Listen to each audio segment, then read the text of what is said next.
கிராமத்து சமையல் சுவைமிக்க முட்டைக்கறி எப்படி செய்யலாம் வாங்க பார்க்கலாம்.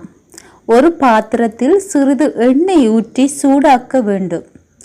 அதன் பிறகு கடுகு, 4-5 காய்ந்த மிளகாய், ஒரு கைப்பிடி கறிவேப்பிலை சேர்த்து வதக்க வேண்டும்.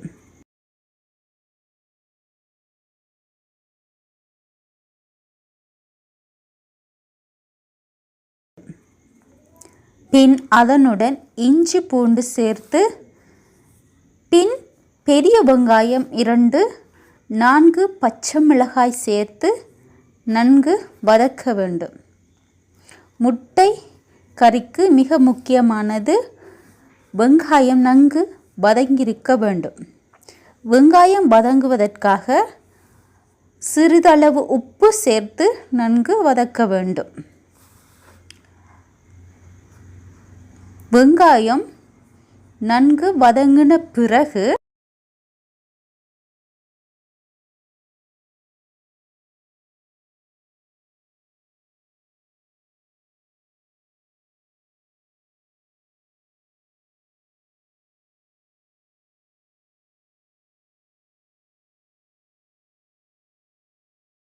காரத்துக்கு ஏற்ப மிளகாய்த்தூள், தனியா, மஞ்சள், சீரகம் இவை அனைத்தையும் சேர்த்து வதக்க வேண்டும்.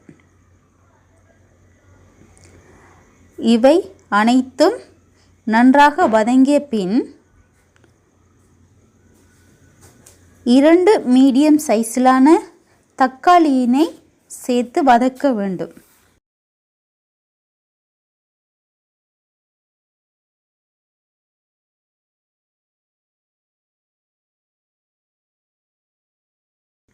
பின்பு ஒரு கிளாஸ் தண்ணீர் ஊற்றி நன்கு கொதிக்க வைக்க வேண்டும். இவை